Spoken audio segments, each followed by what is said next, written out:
Alejo Corvado estaba sentado en su despacho, en el séptimo piso del centro empresarial, revisando metódicamente los documentos del concurso público. Afuera, la oscuridad otoñal ya había devorado la ciudad, pero él no se daba cuenta del paso del tiempo. El trabajo se había convertido en lo único que lo mantenía en este mundo durante los últimos 3 años. La empresa logística Transiberia, que había fundado 8 años atrás, por fin tenía la oportunidad de alcanzar un nuevo nivel.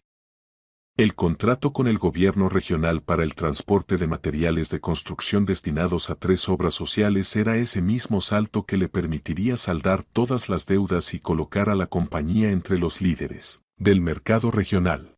La competencia era feroz. El principal rival era la empresa logística especial, dirigida por Sergio Culano, un veterano del sector, con 20 años de experiencia, contactos en la administración y fama de no tener escrúpulos a la hora de usar métodos sucios.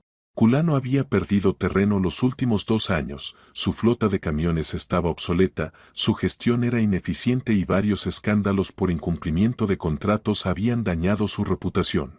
Transiberia, en cambio, funcionaba con precisión moderna, utilizando sistemas digitales de seguimiento de carga. Alejo sabía que su oferta era la mejor. Solo quedaba esperar la decisión de la comisión dentro de una semana. Se recostó en la silla, se frotó los ojos cansados y, por casualidad, miró la fotografía enmarcada en la esquina del escritorio.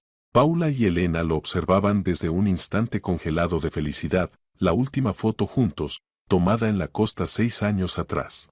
Paula, su esposa, sonreía con aquella sonrisa especial que siempre lo reconfortaba al final de un día difícil. Elena, su hija, una niña de 5 años entonces, reía mostrando los 2 dientes frontales. Alejo pasó los dedos por el cristal del marco, como hacía cada noche. Costumbre. Ritual. Su manera de no olvidar. 6 años atrás, Paula había muerto. Un accidente laboral, trabajaba como contadora principal en una fábrica de muebles y aquel día una parte del almacén se desplomó. La investigación determinó que la causa fue la negligencia de los contratistas al reparar el techo. Una viga de hormigón cayó sobre ella. La muerte fue instantánea, eso le dijeron los médicos, intentando consolarlo. ¿Pero puede ser consuelo saber que tu esposa murió sin siquiera tener tiempo de asustarse? Elena sobrevivió a la pérdida de su madre pero solo durante 3 años. Alejo intentó mantenerse firme, ser un apoyo para su hija, pero él mismo se desmoronaba. El trabajo lo consumía desde la mañana hasta la noche, huía del dolor refugiándose en cifras, gráficos y contratos. A Elena la mandó con su abuela, su madre, que vivía en una pequeña casa en las afueras de Valdoria. Una casa antigua, con calefacción de leña, rodeada de silencio. Parecía que allí la niña estaría más tranquila que en el piso vacío donde cada rincón recordaba a Paula. Y luego ocurrió el incendio. O más bien, el envenenamiento por monóxido de carbono. Una noche de primavera, el tubo de la chimenea se agrietó. La madre de Alejo logró salir, pero perdió el conocimiento. Elena no tuvo esa suerte. 8 años de vida, grandes ojos castaños, una risa clara, preguntas infinitas. ¿Por qué? ¿Y qué pasa si? Alejo llegó cuando los bomberos ya habían sacado el pequeño cuerpo. No gritó, no lloró. Solo miraba. Algo dentro de él se rompió definitivamente. Después del funeral de Elena, se convirtió en un mecanismo que solo funcionaba: trabajo, casa, trabajo. Sin amigos, sin distracciones, sin intentos de vivir. Solo sobrevivir. Suspiró y abrió el cajón inferior del escritorio. Entre viejas tarjetas y bolígrafos olvidados, yacía el teléfono infantil de Elena, rosa, con pegatinas de flores. No podía obligarse a tirarlo. La batería llevaba años agotada, el teléfono no encendía. Alejo lo sacó, lo giró entre sus manos. El plástico estaba desgastado, las pegatinas descoloridas. Estaba a punto de guardarlo de nuevo cuando sonó su propio móvil sobre la mesa. Miró la pantalla, y su corazón se detuvo un instante antes de empezar a latir con violencia. No. Imposible. En el visor aparecía un número. Aquel número. El número de Elena. Pero el teléfono apagado de su hija estaba justo allí, en el cajón. Alejo se quedó inmóvil. Su mano tembló al acercarse al pequeño aparato rosa. La pantalla seguía muerta. Sin embargo, su móvil seguía sonando y el número en la pantalla pertenecía a su hija fallecida. Mecánicamente, como si observara la escena desde fuera, presionó el botón verde y se llevó el teléfono al oído. ¿Hola? Su voz sonó ronca. Un segundo de silencio. Luego, una voz infantil, tan conocida, tan suya, que el alma se le encogió de dolor. Papá, encuéntrame. Estoy con mamá. Ellos ya vienen. Y justo después, el tono prolongado de llamada terminada. Alejo no pudo moverse. El teléfono resbaló de sus dedos y golpeó la mesa con un sonido sordo. Se quedó sentado, aferrando los reposabrazos de la silla, tratando de respirar. Era la voz de Elena. Su entonación, su manera de alargar las vocales, incluso aquel leve temblor de miedo en las últimas palabras, era ella. ¿Pero cómo? ¿Cómo era posible? ¿Tal vez lo imaginó? ¿Una alucinación? No había dormido casi nada en la última semana, preparando el concurso. Cansancio, estrés, exceso de trabajo, todo eso podía causar, ¿qué? ¿Alucinaciones auditivas? Pero el teléfono realmente había sonado. Y el número era real. Alejo tomó el móvil, abrió el registro de llamadas. La última entrada, número de Elena. Hora, 22:47. Duración, 8 segundos. No había sido un sueño. La llamada existió. Intentó devolverla. Marcó el número, se llevó el teléfono al oído. Tonos cortos, luego la voz automática. El abonado no está disponible o fuera de cobertura. Un mensaje normal. Nada sobrenatural. Alejo se levantó y empezó a caminar por el despacho. Las piernas le pesaban, las sienes le latían. Alguien estaba usando el número de su hija. Alguien había grabado su voz. ¿Pero cómo? Todos los vídeos y fotos estaban guardados en su ordenador, en la nube, en un viejo disco duro. ¿Alguien los hackeó? ¿Y para qué? ¿Para asustarlo? ¿Para volverlo loco? Recordó las palabras de la llamada. Estoy con mamá. Ellos ya vienen. ¿Qué significaba? ¿Con mamá, en el cementerio? Había enterrado a Elena junto a Paula en el panteón familiar del cementerio municipal de Valdoria. ¿Y quiénes eran ellos? ¿Quién viene? El primer pensamiento fue una locura. ¿Y si fuera verdad? ¿Y si existiera algo que él no entendía? ¿Y si? Alejo se detuvo bruscamente y golpeó la pared con el puño. El dolor lo devolvió a la realidad. No. ¿Nada de Easy? Los muertos no llaman. Los muertos no hablan. Esto era un juego cruel. Alguien quería quebrarlo. ¿Pero quién? ¿Y por qué? Miró el reloj. Demasiado tarde para llamadas, pero no podía esperar hasta la mañana. Cogió la chaqueta, apagó la luz del despacho y se dirigió al ascensor.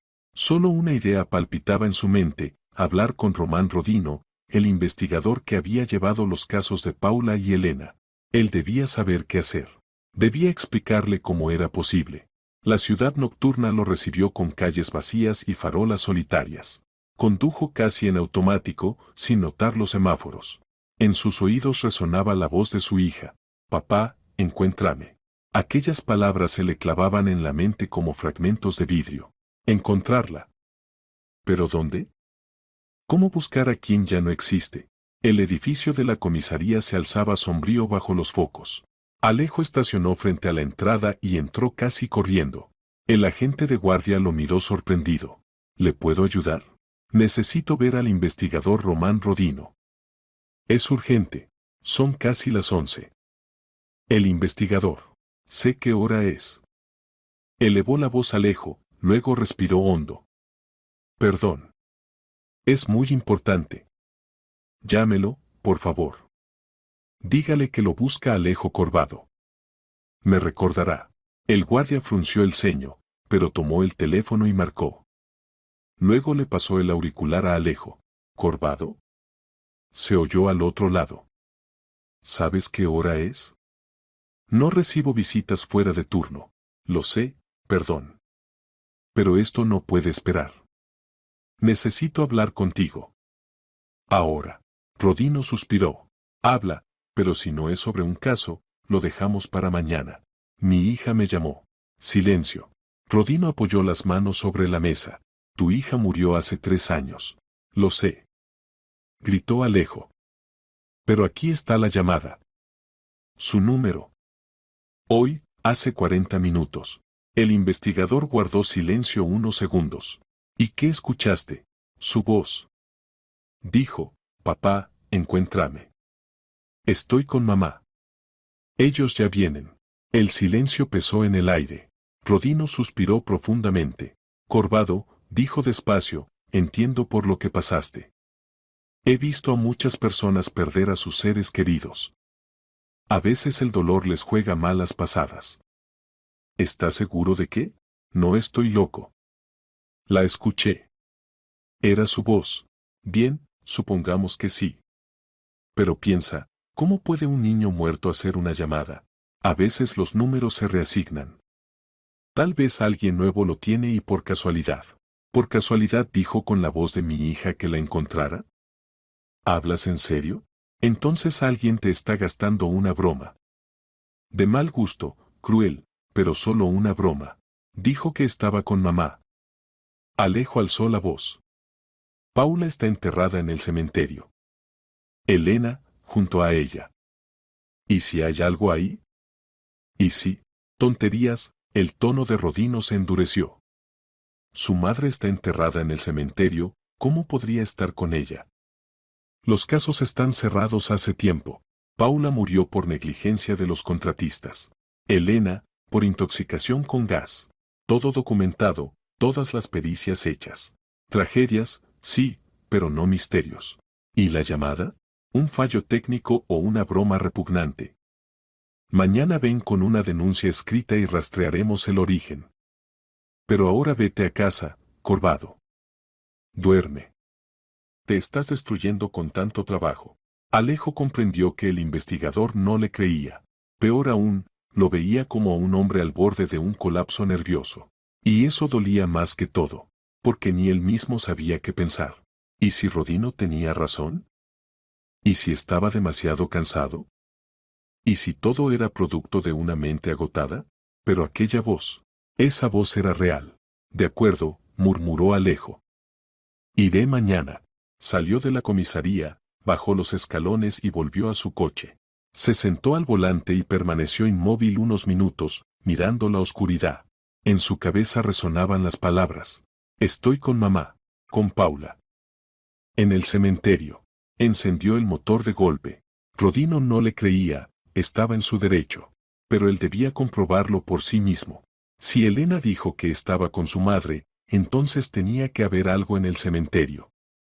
¿Alguna señal? ¿Alguna explicación?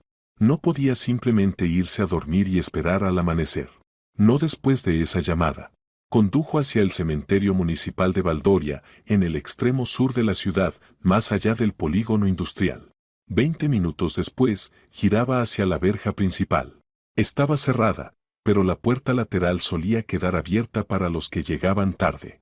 Aparcó junto al camino, sacó una linterna del guantera y entró. De noche, el cementerio parecía ajeno.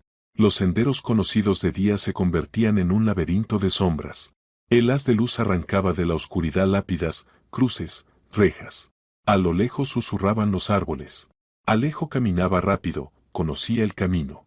El panteón de su familia estaba en la parte antigua, junto al muro oriental.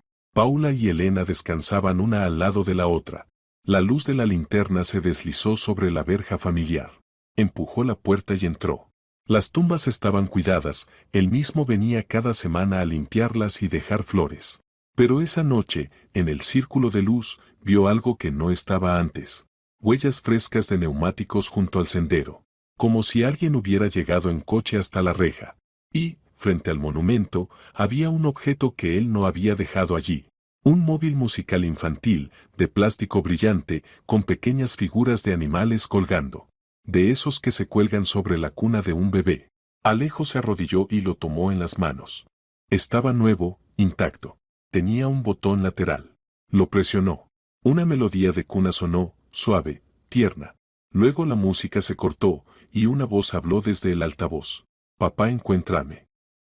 Estoy con mamá. Ellos ya vienen. Las mismas palabras.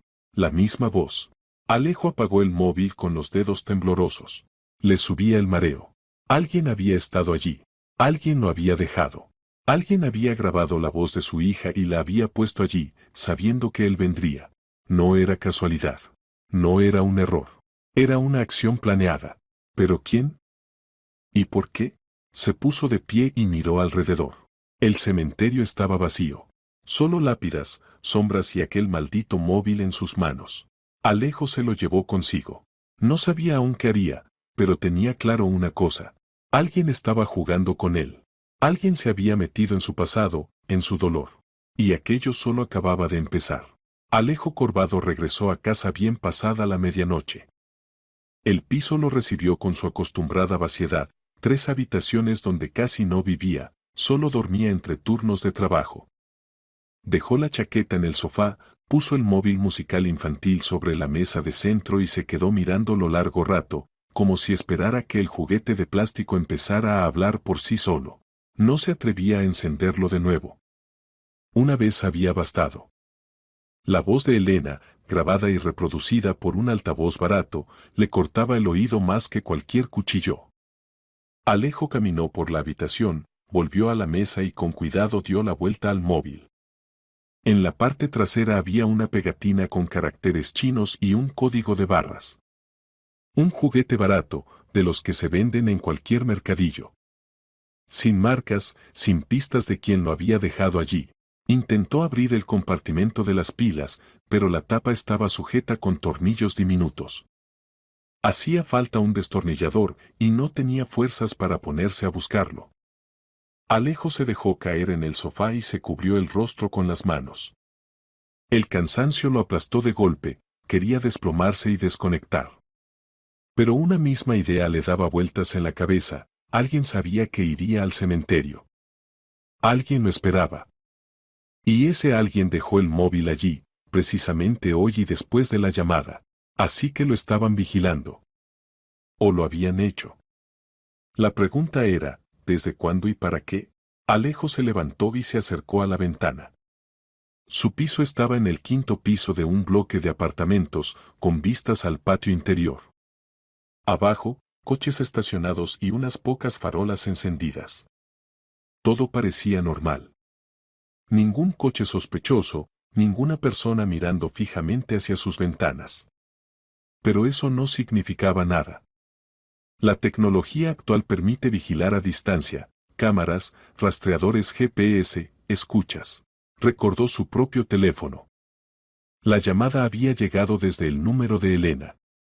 ¿Cómo era posible? Rodino dijo que los números a veces se reasignan, pero Alejo sabía con certeza que había seguido pagando esa línea los 3 años desde la muerte de su hija. No podía explicar por qué, simplemente no podía obligarse a cancelarla. Eso significaba que el número seguía activo y a su nombre. Nadie más podía tenerlo. Entonces, ¿cómo habían llamado desde él? Alejo tomó su móvil y abrió el área privada del operador. Entró en su cuenta y revisó el estado de la línea de Elena. Activa. Saldo positivo. Última actividad, esa misma noche. Llamada saliente a su propio número. Todo coincidía con el registro de llamadas. ¿Pero cómo lo hicieron? ¿Robaron la tarjeta SIM? No, la tarjeta estaba en una cajita con las cosas de su hija.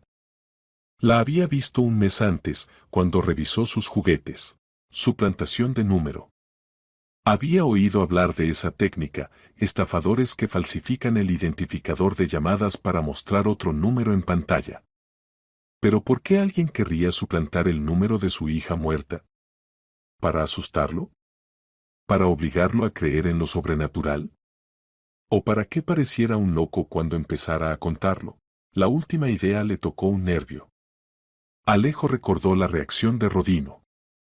El investigador había oído su relato como si viniera de alguien al borde del colapso. Vete a casa, duerme, te estás matando a trabajar.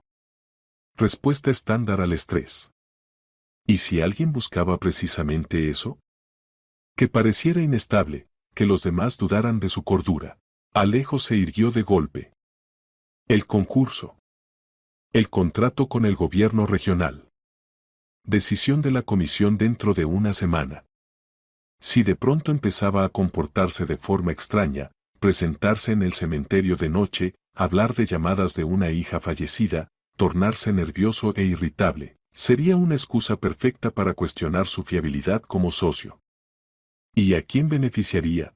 Sergio Culano, propietario de Logística Especial, su principal competidor.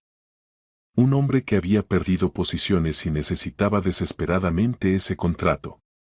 Alejo había oído que Culano se movía con gente turbia, usaba vías grises, presionaba a rivales mediante terceros. ¿Pero llamadas con la voz de un niño muerto? Eso traspasaba los límites de cualquier competencia empresarial. Era cruel. Ruin. Pero lógico. Alejo se sentó al ordenador y abrió el navegador. Escribió, suplantación de número telefónico. Los resultados aparecieron uno tras otro, decenas de artículos sobre cómo los estafadores usan programas y servicios para cambiar el identificador de llamadas. Tecnología ni nueva ni compleja, basta con internet y saber qué número imitar. Siguiente búsqueda, síntesis de voz por muestra. Aún más resultados. Redes neuronales capaces de recrear la voz de una persona con pocos minutos de grabación. Hay tecnologías que producen imitaciones casi indistinguibles del original. A Alejo se le heló la espalda. Tenía vídeos con Elena. Muchos. Grabaciones familiares guardadas en la nube, en el ordenador, en un viejo disco duro. Si alguien había accedido a ellos, abrió su cuenta en la nube y revisó el historial de accesos. Última entrada, ese mismo día, desde su propia IP. Todo limpio. Pero eso no significaba nada. Un profesional podía entrar sin dejar rastro. O acceder por otro flanco. Quizá por las redes sociales. Alejo apenas entraba ya en sus perfiles, pero cuando Paula vivía, subían fotos y vídeos con frecuencia. Momentos familiares, fiestas, viajes. Elena aparecía a menudo. Abrió su página. La última publicación era de justo después del funeral de Elena, un marco negro, las fechas, palabras de despedida. No había vuelto a entrar. Pero los vídeos seguían. Álbumes con clips donde Elena hablaba, reía, cantaba. El perfil estaba abierto, cualquiera podía mirar. Cualquiera podía descargar. Volvió a escuchar la grabación del móvil musical. Papá, encuéntrame. Estoy con mamá. Ellos ya vienen. La frase sonaba uniforme, sin vacilaciones, casi mecánica. No como hablan los niños, siempre con saltos de entonación, pausas, vida. Aquí todo era demasiado pulido. Como si alguien hubiera ensamblado las palabras desde distintas tomas o las hubiera generado artificialmente. Alejo cerró el portátil y se frotó las sienes. La cabeza le estallaba. Entendía que necesitaba ayuda profesional. Alguien experto en técnica, en intrusiones, en rastros digitales. Rodino no ayudaría, el investigador ya había decidido que era un fallo o una broma pesada. Necesitaba a otra persona. Oliver Marinos. El nombre le vino a la mente al instante. Se habían conocido 4 años atrás en una conferencia de logística. Oliver daba una ponencia sobre protección de datos en empresas de transporte. Especialista en TI, ex empleado de una gran firma, ahora por su cuenta como consultor en ciberseguridad. A veces, había oído Alejo, aceptaba investigaciones privadas si se trataba de delitos digitales. Intercambiaron tarjetas entonces, pero no habían mantenido el contacto. Alejo encontró la tarjeta en una libreta vieja y marcó el número. Eran las 12:30 de la noche, pero no tenía alternativa. Tono. 3, 4, 5. Estaba a punto de colgar cuando respondieron al otro lado. Marinos, la voz sonaba somnolienta y claramente molesta. Oliver, soy Alejo Corvado. Nos vimos en una conferencia hace unos años. Perdona la hora, pero necesito ayuda. Urgente. Pausa. Luego un suspiro. Corvado Logística, ¿verdad? Me acuerdo. ¿Qué pasa? Alguien ha hackeado mis datos. Falsificó una llamada desde el número de mi hija fallecida, usó su voz. Dejaron en el cementerio un dispositivo con la grabación. No sé quién ni por qué, pero necesito averiguarlo. El silencio se alargó. Alejo apretó el teléfono con más fuerza. Oliver, estoy dispuesto a pagar. Lo que pidas. Pero necesito a alguien que sepa. Nos vemos mañana por la mañana, dijo por fin Marinos. A las 9, en mi oficina. Te mando la dirección por mensaje. Trae todo lo que tengas, el teléfono, ese aparato del cementerio, cualquier detalle. Veremos qué se puede hacer. Gracias. No me lo agradezcas todavía. Si esto es una operación seria y no un crío travieso, habrá que cavar hondo. Y puede que no te guste lo que encontremos. La comunicación se cortó. Alejo dejó el móvil sobre la mesa y se recostó en el sofá. Por primera vez en aquella noche infernal sintió una leve esperanza. Marinos lo ayudaría a entender. Encontraría a quien estaba detrás. ¿Y entonces? ¿Entonces qué? Alejo no lo sabía. ¿Venganza? ¿Juicio? ¿Desenmascaramiento público? Todo eso sonaba abstracto. Lo único importante ahora era comprender quién y por qué usaba la memoria de su familia como arma. Un arma demasiado cruel. Se levantó y fue al baño. Se lavó la cara con agua fría, miró su reflejo en el espejo. Rostro demacrado, ojeras oscuras, canas en las sienes que un año atrás no estaban. Tras la muerte de Paula y Elena, se había convertido en la sombra de sí mismo. El trabajo ayudaba a no pensar, pero no a vivir. Volvió a la sala y se tumbó en el sofá, sin desvestirse.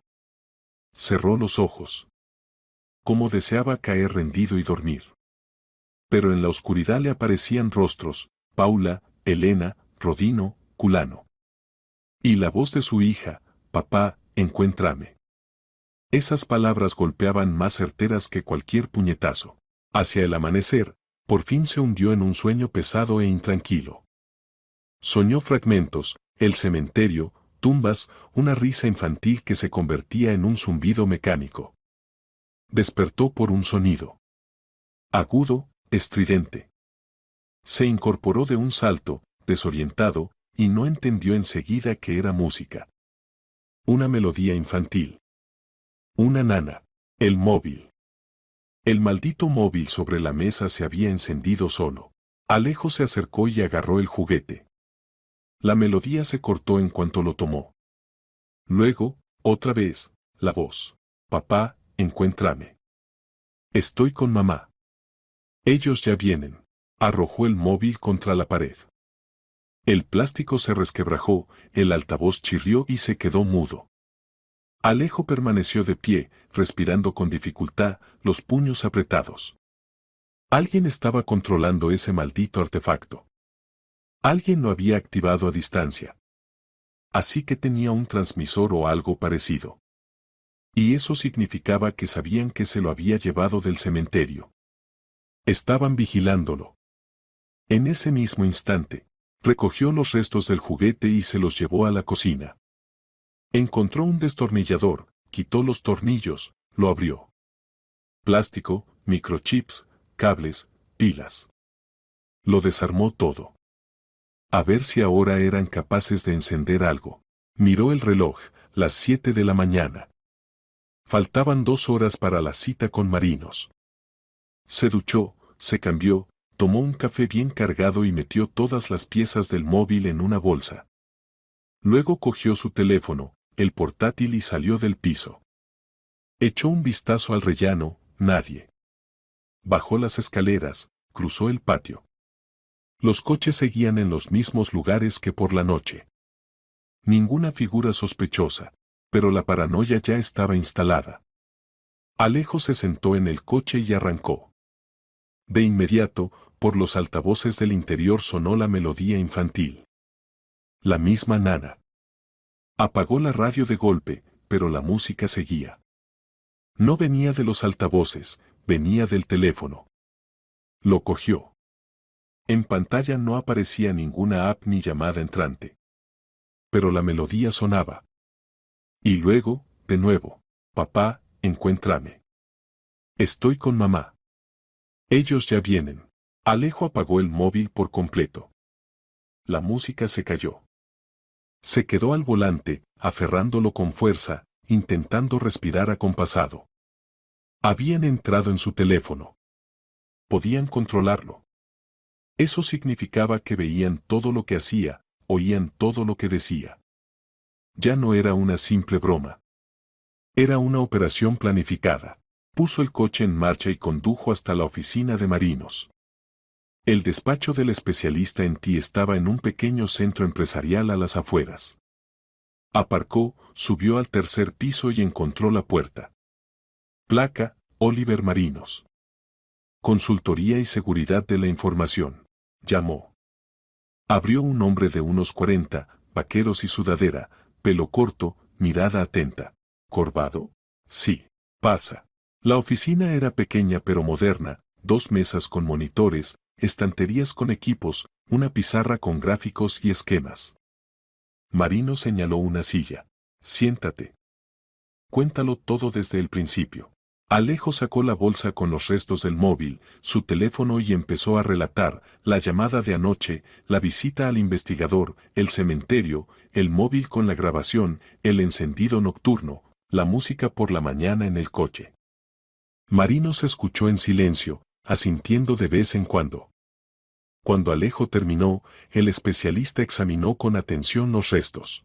¿Ves este chip? Señaló una plaquita diminuta. Un rastreador GPS y un módulo GSM. El dispositivo podía recibir órdenes a distancia y enviar su ubicación. No solo querían asustarte, te estaban siguiendo. Querían ver a dónde llevabas el móvil, cómo reaccionabas. ¿Quién puede haber hecho esto? Profesionales. O gente que los contrató. Marinos dejó las piezas sobre la mesa y tomó el teléfono de Alejo. Déjame verlo. Conectó el móvil al ordenador y ejecutó varios programas. Alejo observó líneas de código desfilar por la pantalla. Marinos fruncía el ceño, abría archivos, revisaba el sistema. Al fin terminó y lo miró. Tienes un spyware instalado. Graba audio, rastrea ubicación, puede manejar mensajes y llamadas. Instalado hace poco, según los registros, hace una semana. ¿Cómo entró? ¿Actualizaste alguna app? ¿Clicaste un enlace de un mensaje? Alejo rebuscó en la memoria. Una semana atrás sí, había recibido un correo del banco. Entró por el enlace e introdujo sus credenciales. Notó que la página se veía un poco distinta, pero lo achacó a un cambio de interfaz.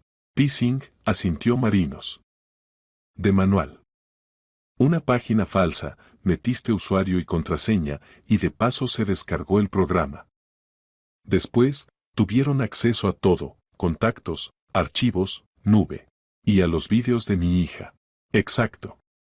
Extrajeron la voz, la procesaron con una red neuronal y generaron las frases que escuchaste. La tecnología no es nueva, pero puede ser muy buena. Requiere dinero y tiempo. Alejo se tensó. ¿Quién? Aún no lo sé. Pero lo averiguaremos. Marinos empezó a copiar datos del teléfono. Sacaré los registros y veré a dónde iban. Con suerte encontraremos el servidor o al menos una IP. A partir de ahí, es más fácil. ¿Cuánto tiempo? Un día, quizá 2. Pero debes tener cuidado. Si han llegado tan lejos, no es una broma. Tienen un motivo. Piensa, ¿a quién le conviene que parezcas inestable ante los demás? Sergio Culano, dijo Alejo, firme. Mi competidor. Luchamos por un contrato grande. Si yo me rompo, lo obtiene él. Entonces encaja. Ataque psicológico para sacarte del juego. Cruel, pero eficaz. Marinos lo miró serio. ¿Estás dispuesto a actuar? Porque a partir de ahora será más duro. Lo estoy, Alejo sostuvo su mirada. Quiero saber la verdad. Y quiero que paguen. Marinos asintió. Entonces, empecemos.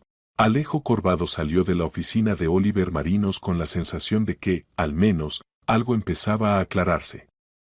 El especialista en ti había prometido ponerse en contacto al cabo de un día con los resultados del análisis. Mientras tanto, debía comportarse con la mayor naturalidad posible, no mostrar que había comprendido el juego. Si Sergio Culano estaba realmente detrás, cualquier muestra de pánico jugaría a su favor. Alejo subió al coche y fue a una tienda de electrónica para comprar un teléfono nuevo. El antiguo se había quedado con Marinos para la pericia. Insertó una tarjeta SIM nueva y encendió el aparato. En ese momento recordó la reunión con los socios, prevista en la oficina dentro de una hora. La jornada laboral seguía, pasara lo que pasara. Llegó a la oficina a las 10 en punto. La secretaria, Ana Paloma, lo recibió en la puerta con una carpeta de documentos. Alejo, tienes reunión con el departamento a las 11 y, después, llamada con los representantes de la comisión del concurso a las 2. Ayer te llamó Ignacio Pérez del banco, pidió que le devolvieras la llamada. Bien, Alejo tomó la carpeta y entró en su despacho.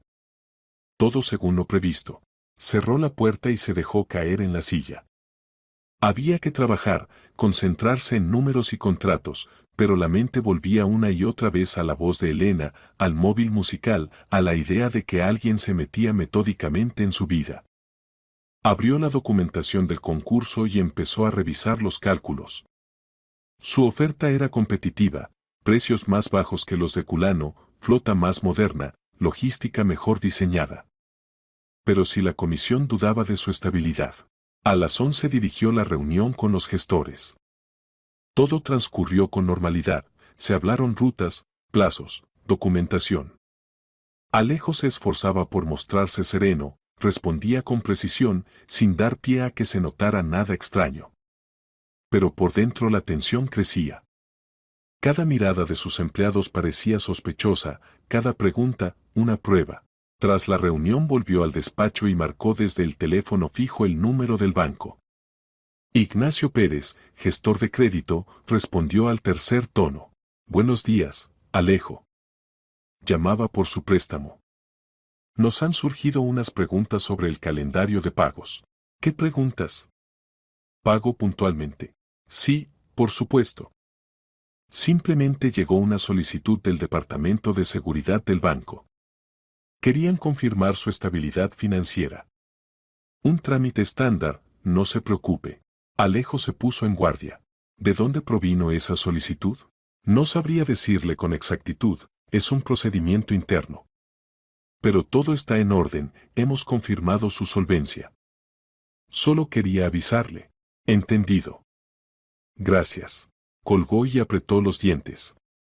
¿Solicitud del Departamento de Seguridad? ¿Trámite estándar? Lo dudaba. Alguien estaba revisando sus finanzas, hurgando en sus asuntos. Ya no era solo presión psicológica, era preparar el terreno para desacreditarlo. Primero volverlo nervioso, luego insinuar que tenía problemas económicos y después. Sonó el teléfono. Un número nuevo, desconocido. Alejo contestó.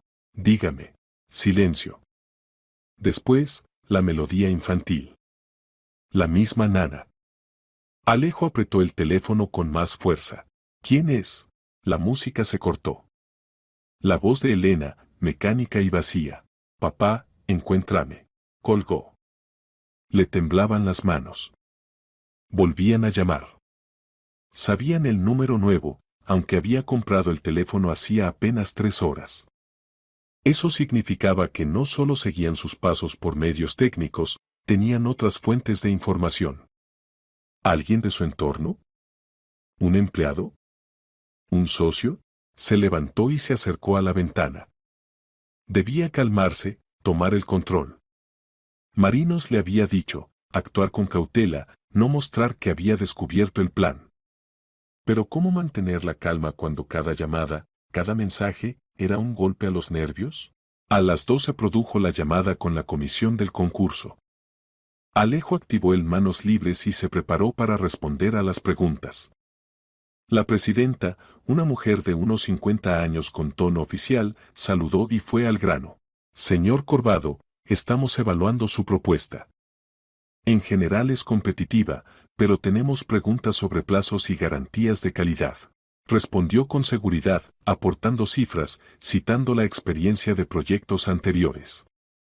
Todo iba bien hasta que la presidenta hizo una pregunta extraña. Díganos, ¿todo está en orden ahora mismo en su empresa? ¿Ningún problema interno? Alejo se quedó helado. ¿A qué se refiere? Simplemente nos ha llegado información de que usted acudió recientemente a la policía. Queremos asegurarnos de que no guarda relación con su actividad empresarial. Sintió que por dentro todo se enfriaba. Rodino. La información sobre su visita al investigador se había filtrado. O la habían filtrado adrede. Es un asunto personal, ajeno al trabajo. Alejo forzó un tono uniforme. Mi empresa funciona con normalidad y cumple todos sus compromisos en plazo. Entendido. Gracias por la aclaración.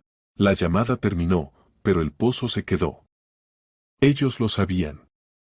Alguien había informado a la comisión de que estuvo en la comisaría, de que tenía problemas. Era una injerencia directa en el concurso. Alejo llamó a Marinos. Oliver, siguen apretando. Llaman al número nuevo que compré esta mañana. Y lo de mi visita a la policía llegó a la comisión. Entonces la fuga no es solo tecnológica, habló Marinos deprisa. ¿Tienen a alguien en la policía o entre tus contactos? Hay que revisar a todos los que sabían de la visita. Solo Román Rodino. Nadie más. Entonces o le filtran a él o él mismo. No, Alejo negó con la cabeza, aunque Marinos no pudiera verlo. Rodino es íntegro. No lo haría. Pues alguien de su entorno, el agente de guardia, colegas, técnicos. En la policía siempre hay quien se vende. Escucha, necesito más tiempo. Estoy desencriptando los datos de tu teléfono. Pero hay algo interesante, encontré el servidor al que iban los archivos. Registrado a una empresa pantalla, pero, tirando del hilo, llegué a una compañía real. ¿Cuál? Alfa Estrategia, una consultora. Se dedican a gestión de crisis, PR, guerras de reputación. Oficialmente, impolutos, pero los rumores dicen que trabajan en gris. Entre sus clientes hay muchas firmas grandes. ¿Culano pudo contratarlos? Perfectamente. Si quería sacarte del juego, acudiría a gente así. Saben cómo romper a una persona sin violar la ley de forma directa, ataques psicológicos, filtraciones, fabricación de apariencias. Todo legal sobre el papel, pero sucio en esencia. Alejo cerró el puño. ¿Cómo los arrinconamos? Hace falta prueba dura, grabaciones, correspondencia, algo concreto. Por ahora solo tenemos indicios. Seguiré excavando. Tú compórtate como si nada. Ellos esperan tu derrumbe. No se lo des. De acuerdo. Al anochecer, Alejo volvió a casa destrozado. El día había sido una cuerda tensa, cada llamada lo hacía sobresaltarse, cada mensaje parecía una amenaza. Pidió comida, comió sin ganas y se sentó frente al ordenador. Tenía que verificar la información sobre Alfa Estrategia. Abrió su web, imagen sobria, lista de servicios, casos de éxito. Nada comprometedor. Pero en la sección equipo encontró la foto de uno de los directores, Víctor Cestero, experto en comunicación de crisis. Alejo escudriñó el rostro de la foto. Un hombre de unos 45, mirada segura, traje impecable. El nombre no le decía nada, pero algo en aquel tipo le producía inquietud. Copió el nombre y lo buscó. Pocos resultados, algunos artículos sobre reputación corporativa, entrevistas en medios económicos. Nada personal, ningún escándalo. Una biografía limpia. Demasiado limpia. Cerró el navegador y se tumbó en el sofá. El cansancio venía en oleadas, pero no lograba dormirse. En su cabeza giraban las mismas piezas, Culano, Cestero, Alfa Estrategia, las llamadas, el móvil, la voz de Elena. Todo encajaba en un cuadro, pero faltaba lo principal, una prueba directa. De madrugada, el teléfono volvió a sonar. Alejo despertó sobresaltado y atendió. Número desconocido. Respondió en silencio. Pausa, y luego, papá, ya están cerca. Encuéntrame antes de que sea tarde. La voz de Elena, pero con otra frase. Estaban cambiando el texto, añadiendo palabras nuevas. Alejo no aguantó. ¿Quiénes son? ¿Qué quieren? Silencio. La llamada se cortó. Se levantó y encendió la luz. La decisión surgió al instante, había que actuar. Esperar a que Marinos reuniera pruebas estaba bien, pero no bastaba. Tenía que seguir el rastro él mismo. Y sabía por dónde empezar. Por la mañana, Alejo fue al cementerio. Esta vez de día, con gente alrededor. Se acercó a la tumba de Paula y Elena, examinó todo con atención. Las marcas de neumáticos habían desaparecido, el móvil se lo había llevado. Pero junto a la verja vio una pequeña hendidura en la tierra, como si allí hubiera estado algo pesado. ¿Una cámara? ¿Un sensor? Se agachó y removió la tierra con las manos. Nada. Pero no significaba que antes no hubiese algo. Se incorporó y miró alrededor. A 10 metros de la tumba crecía un árbol viejo. En el tronco, a unos 2 metros de altura, distinguió un pequeño rectángulo negro, casi imperceptible, pegado a la corteza. Alejo se acercó más. Una cámara. Miniatura, con el objetivo apuntando directamente a la tumba. La despegó y la examinó. El cuerpo no tenía inscripciones, pero dentro se veía una tarjeta de memoria. La extrajo y se la guardó en el bolsillo. Era una prueba. Lo habían estado grabando, vigilando, registrando sus reacciones. Ahora él tenía su equipo. Llamó a Marinos desde el propio cementerio. He encontrado una cámara. Me grababan junto a la tumba. Perfecto. Tráela, veremos qué hay en la tarjeta. Eso ya es una pista seria. Alejo volvió al coche y condujo hasta el despacho del especialista. Marinos lo recibió con visible entusiasmo. Dame eso. Insertó la tarjeta en el ordenador y abrió los archivos.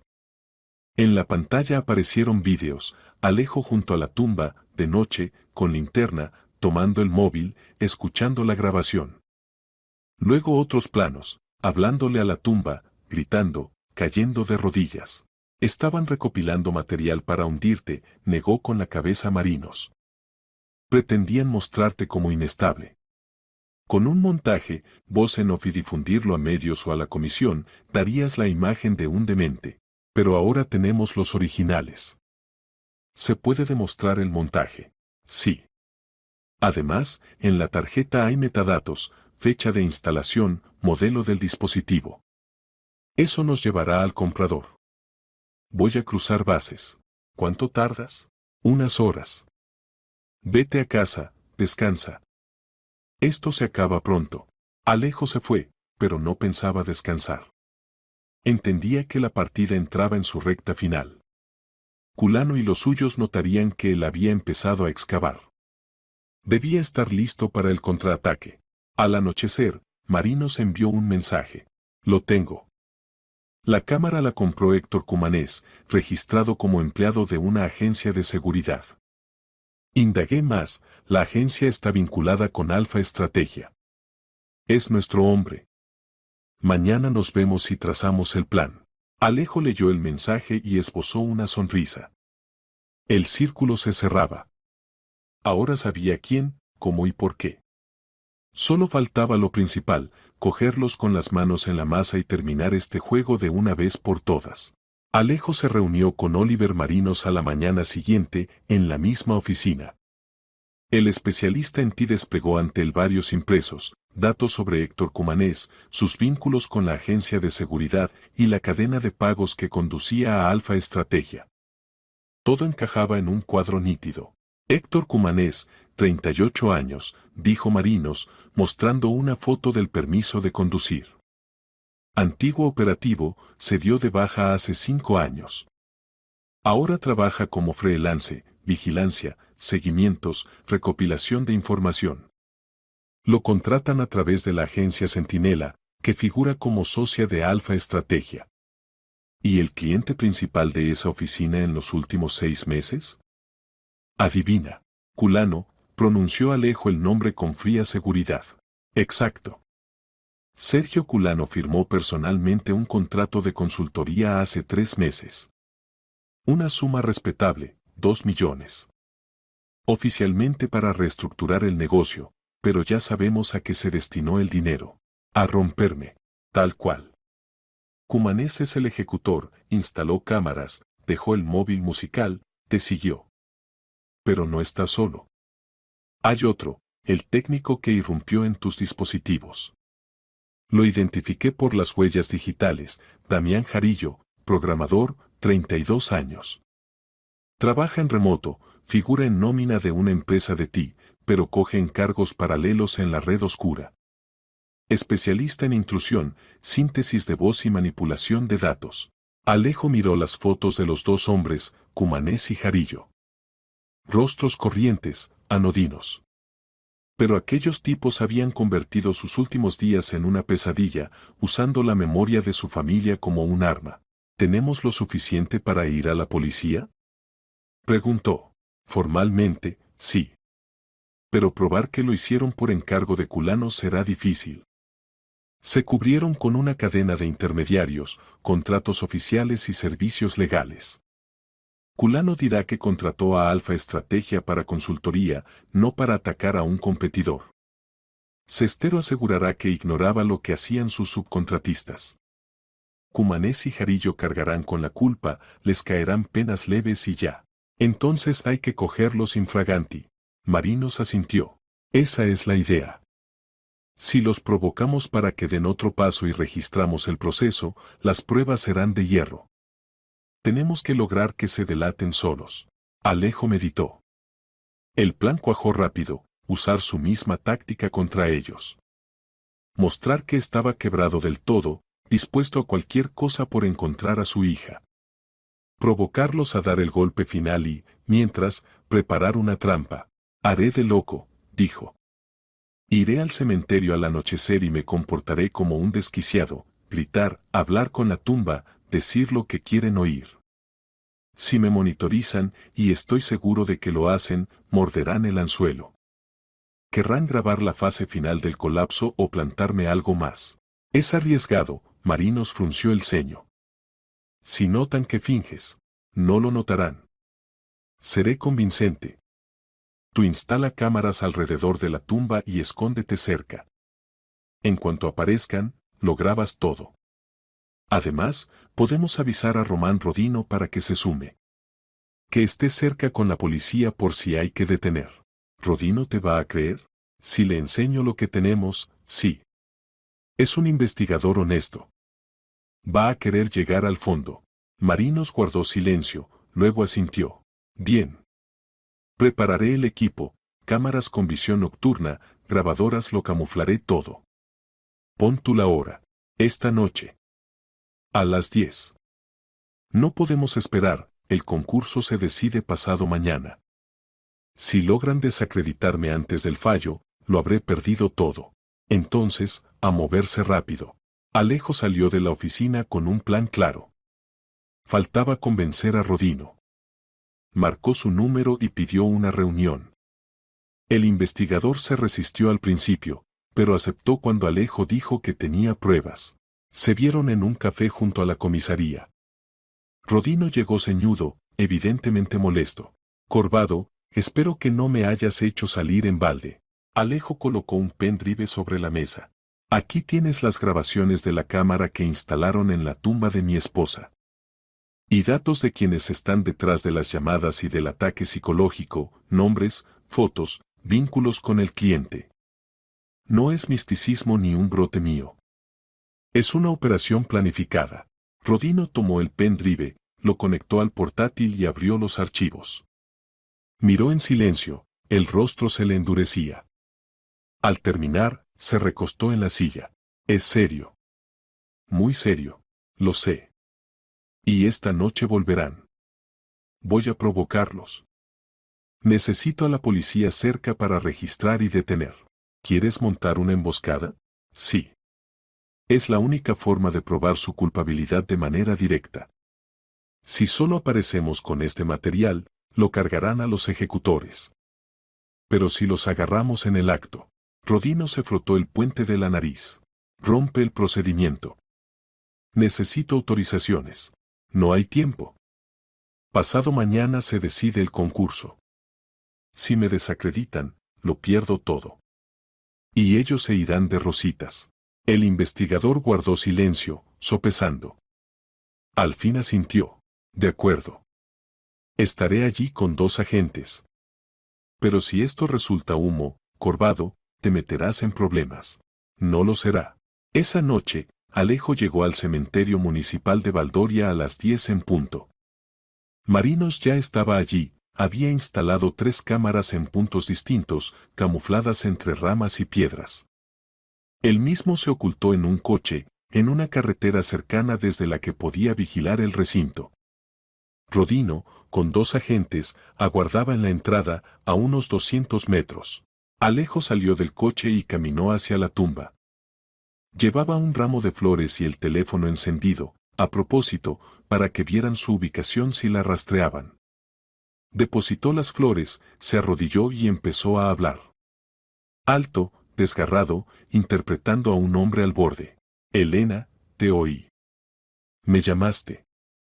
Dijiste que estabas con mamá. Estoy aquí, ¿me oyes?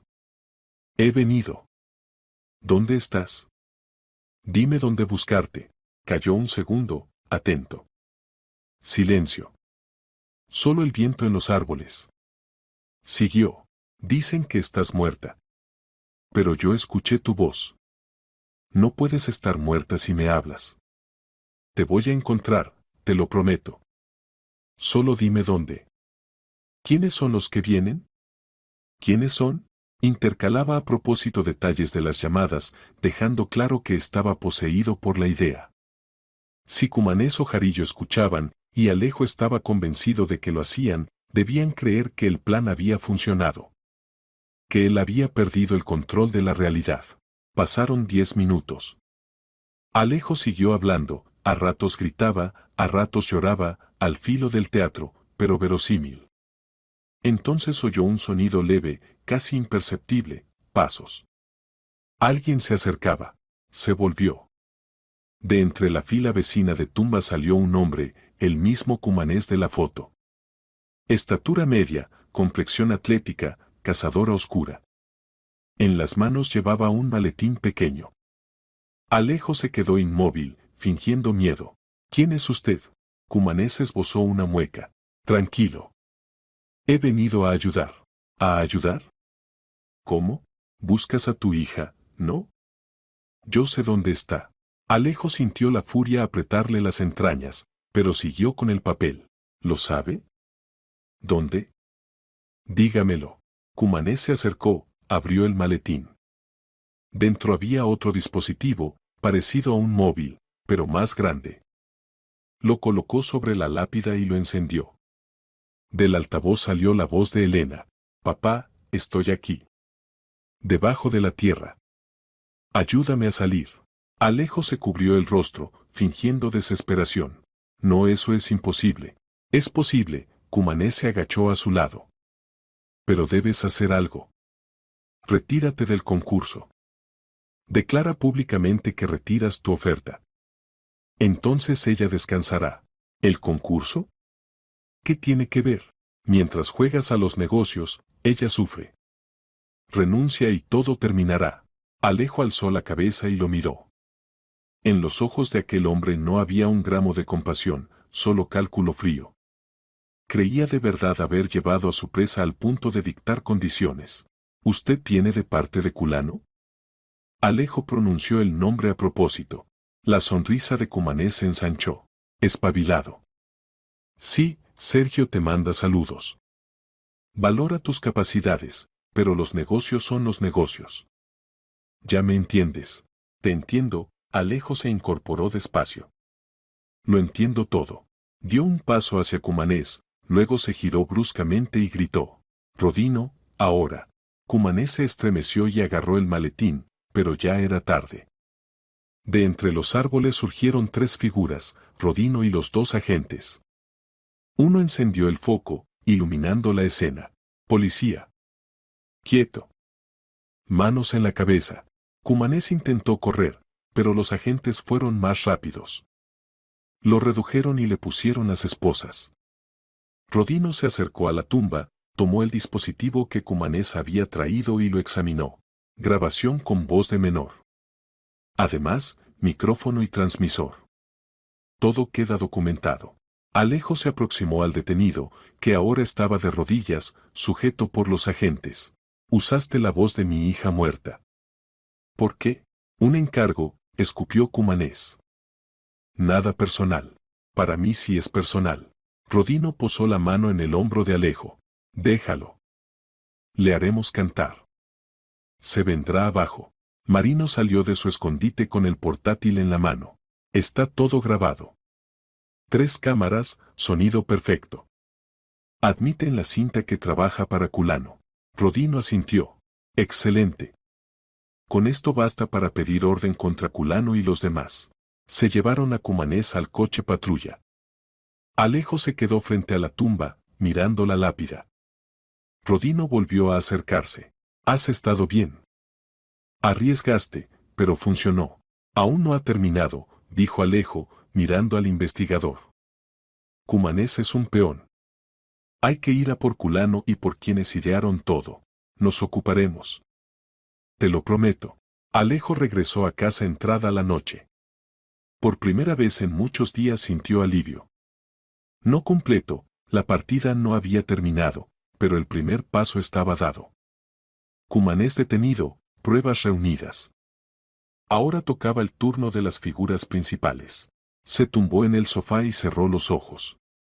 Mañana sería otro día. El concurso, la decisión de la comisión, quizá la detención de Culano. Muchas incógnitas. Pero Alejo ya no era una víctima. Había pasado al ataque. Y pensaba llevar esto hasta el final. Alejo despertó por la mañana con la llamada de Oliver Marinos. El especialista en ti hablaba rápido, entusiasmado. Cumanés se vino abajo. Declaró contra todos, Jarillo, Cestero de Alfa Estrategia y el propio Culano. Román Rodino ya está tramitándolo todo. Para mediodía empiezan las detenciones. ¿A Jarillo también lo van a detener? Sí. Lo localizaron por direcciones IP y pagos. Ahora mismo van los agentes a por él. Intentó borrar huellas, pero yo alcancé a copiar lo necesario. En su ordenador tiene un archivo completo, grabaciones de tus conversaciones, audios sintetizados, chats con Cumanés y Cestero. Además, programas de suplantación de número y bases de muestras de voz. Es un caso blindado. Alejo sintió un frío satisfactorio expandirse por dentro. La cadena se rompía. Caerían uno a uno, ejecutores, organizadores, el cliente. La justicia se impondría, por muy solemne que sonara. ¿Y Culano?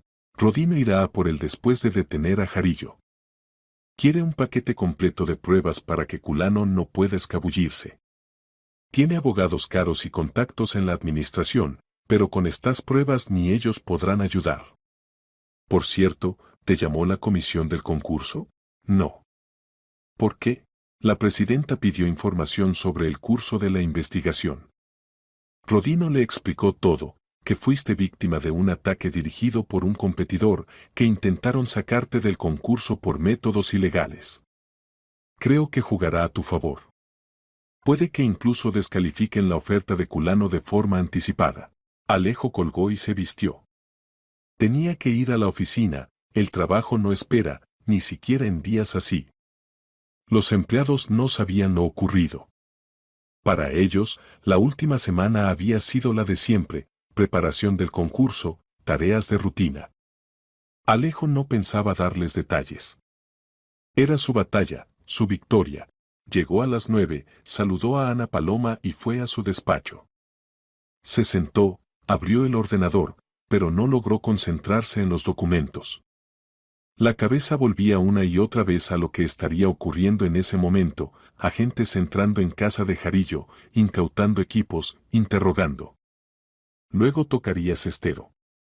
Y después, Culano. A las 11 lo llamó Rodino. Jarillo detenido. No opuso resistencia, empezó a declarar de inmediato. Confirmó todo, intrusión en tus dispositivos, síntesis de la voz de tu hija, coordinación con Cumanés. Dijo que el encargo le llegó a través de Sestero y que éste lo recibió de Culano. Dio cifras concretas, fechas de reuniones, correspondencia. Incluso le encontramos borradores de las frases que generó para la voz de Elena. Es monstruoso, Corvado. Trabajaban como si fuera un proyecto cualquiera, sin un atisbo de remordimiento. Nada sorprendía ya a Alejo. Borradores de frases. Se sentaron a decidir qué debía decir su hija muerta para destrozarlo con la máxima eficacia. Pulían palabras, probaban entonaciones. Para ellos solo era un encargo. Ahora vamos a por Sestero, continuó Rodino. Es la pieza clave. Por él pasaba el dinero, coordinaba las acciones. Si lo cogemos con pruebas, Culano no podrá zafarse. ¿Puedo ir? Mejor no. Es una diligencia oficial. Tu presencia podría ser usada por sus abogados como presión sobre la investigación. Pero estaré en contacto, te lo prometo. Alejo colgó y salió del despacho. Caminó por el pasillo, bebió agua, regresó. Esperar era insoportable. Entendía que, formalmente, su presencia no hacía falta, pero quería ver los rostros de quienes convirtieron su vida en un infierno esos días. Quería ver cómo se derrumbaban sus planes, cómo comprendían que habían perdido. Sobre la 1, le llegó un mensaje de Marinos. Sestero detenido. Intentó destruir documentos, quemaba papeles en la chimenea, borraba archivos del ordenador. No le dio tiempo. Los agentes entraron a tiempo. Encontraron el contrato con Culano, el plan detallado de la operación contra ti, toda la correspondencia con los ejecutores. Incluso un calendario de tus movimientos del último mes. Te seguían desde hace tiempo, lo prepararon a conciencia. Es su final. Alejo se sentó y se cubrió la cara con las manos. Final. Habían perdido. Todos sus esfuerzos, sus manipulaciones, todo aquel horror de llamadas y de la voz de Elena se había venido abajo. La justicia existe. No siempre llega rápido, pero existe. No se volvió loco, no cedió, no les permitió ganar. A las 3 sonó de nuevo el teléfono. Rodino. Estamos en la oficina de Culano. Llegamos con la orden de registro. Al principio se hizo el sorprendido, dijo que no sabía nada de ninguna operación. Pero cuando le mostramos las declaraciones de Sestero y la correspondencia, se puso pálido. Ahora está con su abogado, se niega a hablar sin él. Pero las pruebas son suficientes. Mañana habrá vista y medidas cautelares. Lo más probable, prisión preventiva. Demasiadas evidencias, acusación demasiado grave. Y riesgo de fuga, tiene dinero y contactos fuera. ¿A qué se expone? Cargos por violencia psicológica, intromisión en la vida privada mediante medios técnicos, intento de desacreditar a un competidor por vías ilícitas. Además, componente económico, intento de excluir a un competidor del concurso mediante actos delictivos. En conjunto, hasta 5 años efectivos, quizá más si la fiscalía añade agravantes. A Sestero y a los ejecutores también les caerá cárcel, entre 3 y 4 años a cada uno. Bien, dijo Alejo en voz baja, firme. Gracias, Román. Sin ustedes no habría sido posible. Te equivocas, te la ganaste tú. Arriesgaste, trazaste el plan, no te asustaste. Yo solo puse los sellos. Alejo colgó y se quedó largo rato inmóvil. Victoria. Plena, incontestable. Culano detenido, sus ayudantes bajo custodia, pruebas de hierro. El concurso estaba prácticamente ganado. Tras un escándalo así, la comisión no dejaría la oferta de Culano en lista. Transiberia obtendría el contrato, la empresa subiría de nivel. Todo por lo que trabajó meses, se cumplía. Pero lo principal no era eso. Lo principal, había protegido la memoria de Paula y Elena. No permitió que nadie las usara como herramienta, como arma. Se demostró a sí mismo, y al mundo, que incluso en la oscuridad más densa uno puede encontrar fuerzas para luchar. Esa tarde, Alejo volvió al cementerio. No por miedo ni por desesperación, sino porque quería. Había que cerrar esa etapa. Se acercó a la tumba de Paula y Elena, retiró las flores mustias y colocó frescas, rosas blancas, las favoritas de su esposa. Se sentó en el banco y contempló la lápida mucho rato. Se acabó, dijo en voz alta. Los que usaron vuestra memoria responderán. No les dejé ganar. No permití que os convirtieran en instrumento de la crueldad ajena. El viento hacía susurrar las hojas. El cementerio estaba tranquilo, sereno, teñido de colores otoñales. Sin voces, sin llamadas, sin melodías mecánicas. Solo memoria, auténtica, no falsa. Las imágenes de Paula y Elena vivían en su corazón, y ninguna tecnología, ninguna manipulación, podía cambiarlas ni mancillarlas. Alejo sacó del bolsillo un teléfono, el viejo, infantil, con pegatinas de flores. Lo había traído adrede. El plástico rosa estaba desvaído, las pegatinas, descascaradas, pero para él seguía siendo una parte de Elena. De la verdadera Elena, no de aquella cuya voz habían sintetizado unos delincuentes. Dejó el aparato al pie de la lápida, junto a las flores. Ya no lo necesito, dijo en voz baja. Están aquí, en mi corazón. Y yo voy a seguir viviendo. Por vosotras. Para que vuestra vida tenga sentido. Se puso en pie, permaneció un minuto más en silencio y salió del cementerio. Sentía el alma más ligera que en todos esos días. El dolor de la pérdida no se había ido, seguiría ahí, siempre. Pero ya no le añadían miedo ni manipulación ni aquella sensación de impotencia. Solo una pena humana, limpia. Y el derecho a vivir. Al día siguiente se celebró la sesión de la comisión del concurso. Alejo llegó con traje y carpeta, listo para responder a cualquier pregunta. La presidenta lo recibió con mirada seria. Señor Corvado, hemos revisado el material de la investigación. Lo ocurrido es inadmisible. La competencia es normal, es el motor del progreso. Pero el uso de esos métodos no es competencia, es delito. La oferta de logística especial queda descalificada. Su propuesta se reconoce como la mejor. El contrato es suyo. Alejo asintió. Victoria. La misma por la que trabajó 3 meses hasta la extenuación, arriesgando, planificando, sin dormir. Pero ahora no sentía euforia ni júbilo. Solo una satisfacción serena y honda. Gracias por la confianza, dijo. No les fallaré. Al salir, llamó a Marinos. El contrato es nuestro. Enhorabuena. Te lo ganaste de sobra. Sin ti no habría salido de esta pesadilla. Te equivocas, tú lo sacaste adelante. Yo solo te di herramientas. La fuerza la pusiste tú. Alejo colgó y se sentó en el coche. Por delante había trabajo, mucho trabajo. El contrato exigía esfuerzo, tiempo, recursos. Habría que comprar nueva flota, contratar gente, montar la logística. Pero lo lograría. Porque había aprendido lo esencial, no rendirse, aunque parezca que el mundo entero va en contra. 2 meses después tuvo lugar el juicio. Juzgaron juntos a Culano, Cestero, Jarillo y Cumanés, un caso sonado del que hablaron los medios locales. En los círculos de negocios se discutía el escándalo, muchos socios de Culano rompieron con su firma. A los 4 les impusieron penas reales, Culano, 5 años, Cestero, 4, Jarillo y Cumanés, 3 años y medio cada uno. Logística Especial quebró al mes, Alfa Estrategia perdió la licencia y cerró. La justicia se impuso total y sin reservas. Alejo asistió a la lectura de la sentencia. Observó a Culano en la sala, pálido, roto, avejentado por aquellos meses. Alguna vez le pareció invencible, rico, influyente, bien conectado. Pero toda fuerza tiene un límite.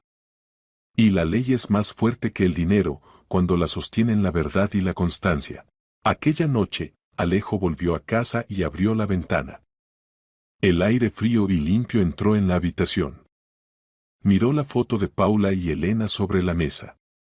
Le sonrió, por primera vez sin dolor, sin peso en el pecho, sin la culpa que lo persiguió 3 años.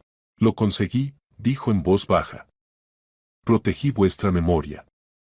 Y voy a seguir viviendo. Por vosotras. Por mí. Para que nuestra historia no termine en tragedia, sino que continúe en mis actos y en mi recuerdo. La vida siguió. Trabajo, proyectos nuevos, desafíos nuevos. La memoria de su familia permaneció con él para siempre, pero ahora era una memoria luminosa, no envenenada por la crueldad ajena. Alejo Corvado pasó por el infierno y salió vencedor. No porque olvidara el pasado, sino porque no permitió que destruyera el futuro.